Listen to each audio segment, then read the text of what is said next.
Hello और नमस्कार साथियों, स्वागत है आप सभी का हमारे यूट्यूब चैनल में। और आज की इस वीडियो में हम लोग देखने वाले हैं ब्लड सर्कुलेटरी सिस्टम। तो स्टार्ट करते हैं आज का वीडियो। तो सबसे पहले हम लोग देखते हैं कि ब्लड सर्कुलेटरी सिस्टम क्या होता है, ठीक है ना। तो जैसे ब्लड सर्कुलेटरी सिस्टम नाम से पता चल रहा होगा आप लोग को कि ये है सर्कुलेटरी सिस्टम। दोस्तों, जब भी सिस्टम वर्ड आता है तो इसका मतलब होता है ये एक ग्रुप को रिप्रेजेंट करता है। मतलब कि ये ब्लड सर्कुलेटरी सिस्टम का मतलब एक सिंपल अर्थ में बताऊँ, एक ऐसा सिस्टम जो ब्लड को एक स्थान से दूसरे स्थान तक ले जाए, उसको हम लोग ले जाए और वहाँ से वापस एक पहले स्थान तक लेकर आए। इस पूरे काम को जो जिस सिस्टम के थ्रू ये कंप्लीट होता है उसको हम लोग बोलते हैं ब्लड सर्कुलेटरी सिस्टम। सिंपल भाषा में और मैं बताना चाहूँ तो सर्कुलेटरी का मतलब होता है सर्कुलेट करना, ठीक है। जैसे नाम से ही पता चलता है होगा सर्कुलेट करना। इसको हम लोग और बोल सकते हैं ट्रांसपोर्ट। इसको हम लोग और बोल सकते हैं क्या, ट्रांसपोर्ट। और ट्रांसपोर्ट का मतलब क्या होता है, ट्रांसपोर्ट का मतलब होता है कि कोई एक जगह से किसी चीज़ को लेकर के जाना दूसरी जगह तक, और इस दूसरे जगह से किसी चीज़ को लेकर आना पहले जगह तक। तो इस प्रकार ब्लड सर्कुलेटरी सिस्टम का मतलब होता है कि ब्लड को एक स्थान से लेकर दूसरे स्थान तक जाना और दूसरे स्थान से लेकर के पहले स्थान तक वापस लेकर आना। पूरे इस सिस्टम को हम लोग ब्लड सर्कुलेटरी सिस्टम कहते हैं।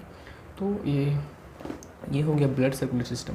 इसके बाद हम लोग देखेंगे कि ये कितने प्रकार के होते हैं और उसके बाद देखेंगे इसके कंपोनेंट, मतलब कि इस सिस्टम को मतलब या फिर इस पूरे कार्य को पूरा करने में ऐसे कौन कौन से कंपोनेंट हैं या फिर कौन कौन से इसमें ऑर्गन बोले या फिर जो भी बोले, इसमें कौन कौन से चीज़ इंक्लूड होते हैं, इसको हम लोग देखने वाले हैं, ठीक है। तो अगर मैं इसके टाइप की बात करूँ कि ब्लड सर्कुलेशन कितने प्रकार का होता है, मतलब कि ब्लड एक जगह से दूसरी जगह कैसे जाता है, किस प्रकार से जाता है, तो बेसिकली ये होता है वो दो प्रकार से जाता है। कितने प्रकार से जाता है, दो प्रकार से जाता है। पहला जो होता है उसको हम लोग बोलते हैं ओपन ब्लड सर्कुलेटरी सिस्टम, और दूसरा जो होता है उसको हम क्लोज ब्लड सर्कुलेटरी सिस्टम कहते हैं। अब आपके दिमाग में आ रहा होगा कि ओपन ब्लड सर्कुलेटरी सिस्टम क्या है और क्लोज ब्लड सर्कुलेटरी सिस्टम क्या है। सबसे पहले मैं आप लोगों को क्लोज ब्लड सर्कुलेटरी सिस्टम समझा देता हूँ ताकि आप लोगों को ओपन ब्लड सर्कुलेटरी सिस्टम आसानी से समझ में आए, ठीक है ना। क्लोज में क्या होता है, ये जो ब्लड होता है, रक्त होता है, वो किसी पाइप के थ्रू बहता है, ठीक है ना। पाइप के अंदर बहेगा और इसके थ्रू वो एक स्थान से दूसरे स्थान पर जाएगा। जैसे आप लोग यहाँ देखेंगे कोई ऐसे अगर इस पाइप के थ्रू बह करके यहाँ से यहाँ पहुँचता है तो इसको हम लोग क्या कहेंगे, इसको हम लोग कहेंगे क्लोज सर्कुलेटरी सिस्टम, ठीक है ना। मतलब किसी क्लोज बंद चीज़ से होकर बह रहा है ना, जिसको हम लोग क्लोज सर्कुलेटरी सिस्टम कहते हैं। लेकिन जब ब्लड ऐसे किसी पाइप के थ्रू ना बह करके कोई ऐसे ही बह जाता है शरीर के नीचे, तो हम इसको बोलते हैं ओपन ब्लड सर्कुलेटरी सिस्टम। ये हो गया open blood circulatory system and close blood circulatory system. अब बात आता है कि आखिर ब्लड को हम लोग एक स्थान से दूसरे स्थान तक लेकर जाते ही क्यों हैं। जैसे अब आप लोग को पता होगा ब्लड में क्या होता है, जब ब्लड एक स्थान से दूसरे स्थान तक जाता है तो उसमें ऑक्सीजन घुले होते हैं, ठीक है। जब हम एटमॉस्फेयर से श्वास लेते हैं तो ऑक्सीजन हमारे बॉडी में जाता है और उस ऑक्सीजन को हम लोग लेकर कहाँ जाते हैं, शरीर के विभिन्न उस ऑक्सीजन को ब्लड के थ्रू शरीर के विभिन्न पार्ट में लेकर जाते हैं।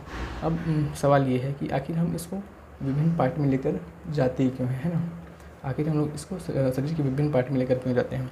तो दोस्तों, जैसे आप सबको पता होगा कि हमारा जो शरीर है वो किससे मिलकर बना है, हमारा जो बॉडी है वो मिलकर बना है सेल से, ठीक है ना। बॉडी किससे मिलकर बना है, सेल से। जैसे कि आप लोग को पता होगा ये सबका जो ये घर होता है वो घर किससे मिलकर बना होता है, ईंटों से मिलकर बना होता है ना, ये ईंटों से मिलकर बना। तो वैसे ही हमारा जो बॉडी है वो सेल से मिलकर बना होता है। और सेल को जिंदा रहने के लिए क्या चाहिए होता है, सेल को जिंदा रहने के लिए चाहिए होता है एनर्जी। मतलब सेल को जिंदा रहने के लिए एनर्जी चाहिए होता है, और जब सेल जिंदा रहेगा तो हम जिंदा रहेंगे, ठीक है ना। इसका मतलब ये है कि हमारा बॉडी किससे मिलकर बना है, सेल से मिलकर बना है, और सेल को जिंदा रहने के लिए एनर्जी चाहिए होता है। तो इस एनर्जी के फॉर्मेशन के लिए, ठीक है ना, मैं एक बार फिर से ध्यान देंगे, इस एनर्जी के फॉर्मेशन के लिए क्या चाहिए होता है, इस एनर्जी के निर्माण के लिए हमको चाहिए होता है ऑक्सीजन। इसके लिए हमको क्या चाहिए होता है, इसके निर्माण के लिए ऑक्सीजन चाहिए होता है। इसलिए क्या होता है, इसलिए ब्लड के थ्रू ऑक्सीजन को हम एक जगह से दूसरी जगह लेकर जाते हैं ताकि हमारे शरीर में यानी कि सेल में एनर्जी का निर्माण हो। और इस एनर्जी का जब निर्माण होगा तो क्या होगा, इस एनर्जी के निर्माण से हमारे सेल को ऊर्जा मिलेगी और उसके थ्रू जब सेल जिंदा रहेगा तो हम जिंदा रहेंगे। इसको आप एग्जांपल को समझ सकते हो। जैसे कि एक बाइक जा रहा है, मोटरसाइकिल है, मोटरसाइकिल को एनर्जी कैसे मिलता है, मोटरसाइकिल को एनर्जी मिलता है पेट्रोल के थ्रू, है ना। तो जब पेट्रोल जाता है, पेट्रोल इंजन जो पेट्रोल बॉक्स होता है, फिर जो वो टंकी होता है वहाँ रहता है, वहाँ से पेट्रोल जाता है इंजन में। जब वो जलता है तो वहाँ से क्या प्रोड्यूस होता है, वहाँ से एनर्जी प्रोड्यूस होता है जिससे बाइक चल पाता है। दोस्तों वैसे ही हमारा बॉडी होता है, जब हम खाना खाते हैं तो खाना से हमें जो मिलता है, जैसे खाना से हमें ग्लूकोज मिला, तो ग्लूकोज का क्या होगा, ग्लूकोज का मेटाबॉलिज्म होगा उसका, ठीक है ना, उसका ऑक्सीडेशन होता है। तो जो इस ऑक्सीडेशन में हमें इस ऑक्सीडेशन के लिए हमें ऑक्सीजन की ज़रूरत होती है ना। तो इसलिए ऑक्सीजन को हम लोग एक स्थान से दूसरे स्थान तक लेकर जाते हैं ताकि हमारा सेल क्या कर सके, ताकि हमारा सेल एनर्जी बना सके और इस एनर्जी के थ्रू हमारा क्या बोल सकते हैं, हमारा सेल जिंदा रहे। तो इस एनर्जी का फॉर्मेशन कहाँ होता है, जैसे आप सबको पता ही होगा, जो माइटोकॉन्ड्रिया है। एक मिनट रुकना।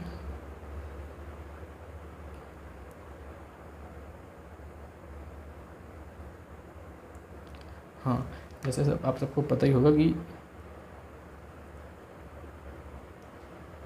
हाँ, ये जो एनर्जी का निर्माण होता है वो सेल के कहाँ होता है, एक सेल के सेल ऑर्गेन्स है, कोशिकांग जिसको हम लोग बोलते हैं, वो है माइटोकॉन्ड्रिया। ठीक है ना।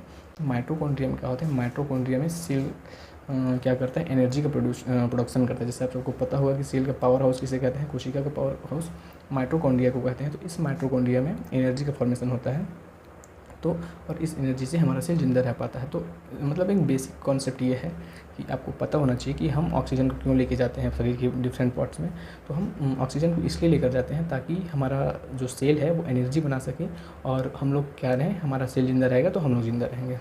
अब ये हो गया कि एक बेसिक कॉन्सेप्ट आपके दिमाग में क्लियर होना चाहिए, इसलिए हम लोग ऑक्सीजन को लेके जाते हैं। अब यह है कि हम लोग लेकर कैसे जाते हैं। जैसे आप सबको पता ही होगा कि हम लोग आप सबको पता ही होगा कि हम लोग क्या करते हैं, ऑक्सीजन को लेकर जाते हैं ब्लड के थ्रू। अब ब्लड में कैसे ले जाते हैं, जैसे ब्लड में आपको सबको पता है कि ब्लड में होता है हीमोग्लोबिन, और हीमोग्लोबिन क्या करता है, ब्लड में होता है, मैं यहाँ पर लिख करके बता रहा हूँ ताकि आप लोग को अच्छे समझ में आए। ब्लड में होता है, ब्लड में हीमोग्लोबिन होता है, और हीमोग्लोबिन क्या करता है, हीमोग्लोबिन करता है ऑक्सीजन के साथ बाइंड होता है और ऑक्सीजन को बाइंड करके एक स्थान से दूसरे स्थान तक लेकर जाता है। तो जब यहाँ पर एक कॉन्सेप्ट आता है प्योर ब्लड का और इम्प्योर ब्लड का, क्या बोल रहा हूँ मैं, आप ध्यान देंगे, प्योर है ना, pure blood and impure blood. Pure blood उसको बोलते हैं जब हमारे ब्लड में ऑक्सीजन घुला हो, यानी कि जब हमारा ब्लड एटमॉस्फेयर से हम ऑक्सीजन ले रहे हैं, ऑक्सीजन लेने के बाद ये लंग्स में जाता है, ठीक है ना। तो लंग्स में क्या होता है, लंग्स में एक्सचेंज होता है, किसका, लंग्स में एक्सचेंज होता है जो कार्बन डाइऑक्साइड है उसका, और जो ऑक्सीजन एटमॉस्फेयर से आया है उसका। तो जब ऑक्सीजन ब्लड में घुला होता है तो उसको हम लोग बोलते हैं प्योर ब्लड, ठीक है ना। तो प्योर ब्लड में इसमें क्या होता है, इसमें ब्लड के साथ होता है LOO ब्लड प्लस O2, और जब इम्प्योर एक टर्म आता है इम्प्योर, इस ब्लड में क्या होता है, ऐसा होता है कि इस ब्लड में हम लोग कुछ कचड़ा वचड़ा मिला देते हैं, ऐसा बिल्कुल नहीं है। इसमें क्या होता है, जब हमारे ब्लड में कार्बन डाइऑक्साइड, जब हमारे ब्लड में ब्लड के साथ क्या होता है CO2, तो इसको हम लोग बोलते हैं इम्प्योर ब्लड, या फिर इसी को हम लोग बोलते हैं ऑक्सीजनेटेड ब्लड, और इसको बोलते हैं डीऑक्सीजनेटेड ब्लड, ठीक है ना। एक को बोलते हैं ऑक्सीजनेटेड ब्लड और एक को बोलते हैं डीऑक्सीजनेटेड ब्लड। अब आपको ये समझ में आ गया होगा कि ऑक्सीजनेटेड ब्लड किसको बोलते हैं और डीऑक्सीजनेटेड ब्लड किसको बोलते हैं। ऑक्सीजनेटेड ब्लड हम उसको बोलते हैं जब ब्लड में ऑक्सीजन घुला हुआ होता है, तो उसको हम लोग बोलते हैं ऑक्सीजनेटेड ब्लड, और डीऑक्सीजनेटेड ब्लड उसको बोलते हैं जब ब्लड में कार्बन डाइऑक्साइड घुला हुआ हो। तो अब ये कहाँ से कहाँ जाएगा, तो जो प्योर ब्लड होगा वो कहाँ जाएगा, हमारे हार्ट से बॉडी के डिफरेंट पार्ट में जाएगा, जो शरीर के विभिन्न हिस्से हैं, जहाँ जहाँ हमारे सेल को खाना बनाना है, अपना फूड को एनर्जी का प्रोडक्शन करना है, वहाँ वहाँ ये ब्लड जाएगा। इसके बाद क्या होगा, जब ये एक प्रोसेस होता है जिसमें जब एनर्जी बनता है, ठीक है ना, C6, हाँ, मतलब कि ग्लूकोज से जब एनर्जी बनता है तो इसमें क्या बनता है, CO2 एक प्रोडक्ट, बाई प्रोडक्ट के रूप में ये बनता है। तो इसको ब्लड क्या करते हैं, वापस अपने साथ लेकर आता है हार्ट तक, और हार्ट से फिर इसको कहाँ लेकर जाता है, लंग्स तक, और इसके बाद इसको शरीर से बाहर कर दिया जाता है। तो इस प्रकार जब ब्लड हार्ट से लेकर के डिफरेंट पार्ट ऑफ बॉडी तक जाएगा तो वो प्योर ब्लड रहेगा, और डिफरेंट पार्ट ऑफ बॉडी से ब्लड जो है हार्ट में आएगा तो वो क्या होगा, इम्प्योर ब्लड या फिर डीऑक्सीजनेटेड ब्लड होगा। अब हम लोग देखेंगे कि ये कॉन्सेप्ट हो गया। लेकिन इसके बाद एक और कॉन्सेप्ट आता है कि प्योर ब्लड कहाँ बहता है, किसके थ्रू जाता है, और इम्प्योर ब्लड किसके थ्रू जाता है। ये ऐसा नहीं है कि दोनों एक ही पाइप के थ्रू जाते हैं, दोनों अलग अलग पाइप के थ्रू होकर के बॉडी पार्ट तक और बॉडी पार्ट से हमारे हार्ट तक आते हैं। तो अब हम लोग देखने वाले हैं कि ऑक्सीजनेटेड ब्लड किस में बहता है और डी ऑक्सीजनेटेड ब्लड किस में बहता है।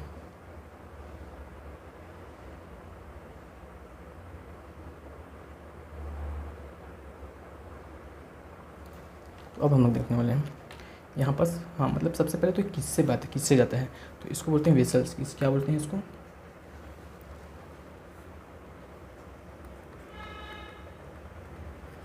वेसल्स, या फिर नलिका के थ्रू बहता है। किससे मिलता है, नलिका, नलिका के थ्रू मिलता है। ये वेसल्स कितने प्रकार के हैं, वेसिकल्स आपको 2-3 प्रकार के देखने को मिलेंगे, ठीक है ना। पहला होता है ARTERI, आर्टरीज, वेन्स। तीसरा होता है कैपिलरी, कैपिलरीज, ठीक है ना, आर्टरीज, वेन्स और कैपिलरीज। तो जो आर्टरी होता है उसको हम लोग क्या कहते हैं, इसको हम लोग हिंदी में बोलते हैं धमनी, धमनी इसको बोलते हैं क्या, इसको मिटा देता हूँ, इसको बोलते हैं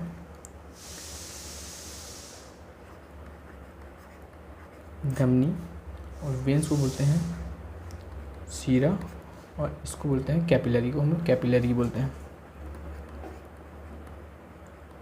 कैपिलरी, ठीक है ना। तो आर्टरी में क्या होता है, आर्टरी में ऑक्सीजनेटेड ब्लड बहता है। क्या बहता है इसमें, ऑक्सीजनेटेड ब्लड, ऑक्सीजनेटेड ब्लड बहता है। और वेन्स में क्या होता है, वेन्स में डी ऑक्सीजनेटेड ब्लड होता है, डी ऑक्सीजनेटेड ब्लड। तो आपको इसको याद कैसे रखेंगे, जब आर्टरी को हम लोग हिंदी में लिखते हैं तो इसको क्या लिखते हैं, RRFT, इसको आप इस साइड से लिख सकते हैं आर्टरी, और से क्या होता है ऑक्सीजन,